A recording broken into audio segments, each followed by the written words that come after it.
connected She's going to share them. Yeah. I'm really good at pulling up my iPad and Googling a recipe of whatever I want, and then I just add essential oils to it. So instead of or in addition to the recipe? In addition to. Okay, so you just know, hey, this would taste really, pretty nice. 2 drops is all you need, and if you're doing like oregano in your spaghetti sauce, 1 drop is like, I hope you're making a huge vat because it is so strong. It's you talked about 2 drops in your water.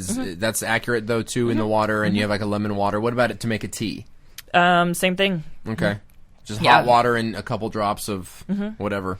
But again, not all essential oils you can ingest. So right, not sure all of them, a lot of them. So our essential oils actually have a label, like a supplement label on the side. So if it doesn't have that label, it should not be ingested.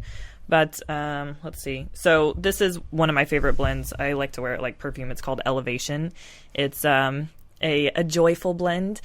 It's mood enhancing, and my husband and I both work from home, so occasionally I need to diffuse a little Elevation or Serenity, one of our other favorite blends. So those blends are not typically recommended to ingest, but most of our oils can be ingested. Well, and ironically, I'm very sensitive to smells. So I sit next to someone with perfume, I get a headache. Right. Very synthetic. Yeah, me too. Yeah, and I always hated lavender because it's in a lot of perfumes and or room fresheners and stuff. And lavender gives me a headache. However, essential oil lavender doesn't. It's because it's synthetic lavender that you've been smelling. So I find, even as we pass these smells around, most times I have a smell. I walk into, some beauty store at the mall or whatever, and I'm overpowered, and I immediately, within a couple minutes, start to get pressure in my head and my nose, or it tingles, or I sneeze or something like that.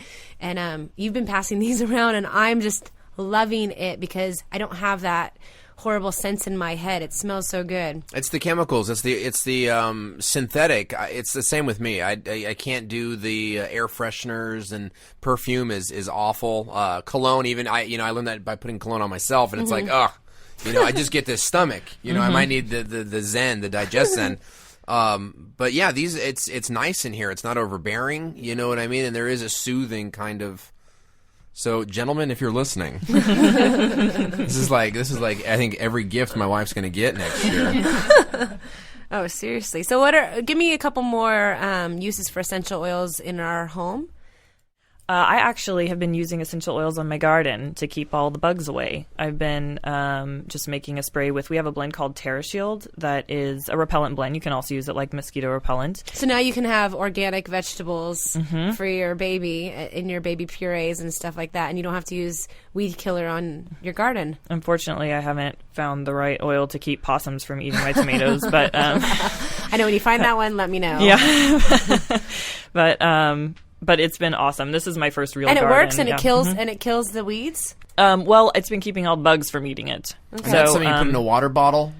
I just put it in a spray bottle with water and a tiny bit of soap, and I just spray it on my plants every couple days, and Why the soap? To keep them clean? To have it stick to the every natural recipe I looked up for organic gardening said to put a little bit of soap, so I just did it. Nice. I don't really have a good reason to back myself up right now, but it's I think because it helps the spray stick to the plant, and it's diluted enough that it doesn't affect the plant. So this is great. I'm excited. So excited to have you on for more segments of this show, because I'm sure we're getting a lot of questions and be like, Rachel, I want to do this. What can you help me with? What do I need to buy? So thank you so much for being a part of our show, and Melissa as well for helping us learn about how to incorporate essential oils into our everyday parenting lives. So thank you so much for having us. If you have more questions on doTERRA essential oils, go to today's show on our episodes page on our website, parentsavers.com, or visit doTERRA Bliss. That's DOTERRABLISS.com. And also, super exciting, Melissa and Rachel have some giveaways for us. So stay tuned for our Facebook page and our website for where and how you can be a part of these contests.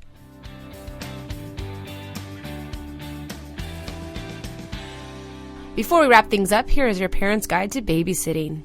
Hi, Parent Savers. This is Jody with Urban Sitter, a website that connects you to friend-tested sitters. I'm here to help you figure out the right questions to ask when searching for a babysitter. Do you want your sitter to be an authority figure? So this is a tricky question. We want our children to respect the babysitter, yes. But do you want the babysitter to demand 5 bites of broccoli before dinner's over? Are you going to empower the babysitter to use timeout or another form of discipline? This can be tricky terrain, and really it comes to personal preference. You need to decide what type of discipline you expect from the sitter. Is having a babysitter a rare occasion, so you would like your children to be excited for it instead of nervous? You can make it extra special when a sitter comes, like no enforced bedtime, extra cookies, or a special cartoon, so it's more like a party. If you have a consistent sitter that will be enforcing rules, be clear to communicate which types of discipline are appropriate in your home and for which types of behavior. So, parent savers, it's time to say hello to your old friend spontaneity. Visit urbansitter.com to find and book babysitters your friends know and love. Well, that wraps up today's show about essential oils. We love to hear from you. If you have any questions for our expert about today's show or the topics we discuss, call Parent Savers Hotline at 619-866-4775 or send us an email through our website, parentsavers.com, or our Facebook page, and we'll answer your question in an upcoming episode. Coming up next week, we're discussing the 411 on playgroups. Thanks for listening to Parent Savers, empowering new parents everywhere. This has been a New Mommy Media production. The information and material contained in this episode are presented for educational purposes only. Statements and opinions expressed in this episode are not necessarily those of New Mommy Media and should not be considered facts. While such information and materials are believed to be accurate, it is not intended to replace or substitute for professional medical advice or care, and should not be used for diagnosing or treating healthcare problem or disease or prescribing any medication. If you have questions or concerns regarding your physical or mental health or the health of your baby, please seek assistance from a qualified healthcare provider.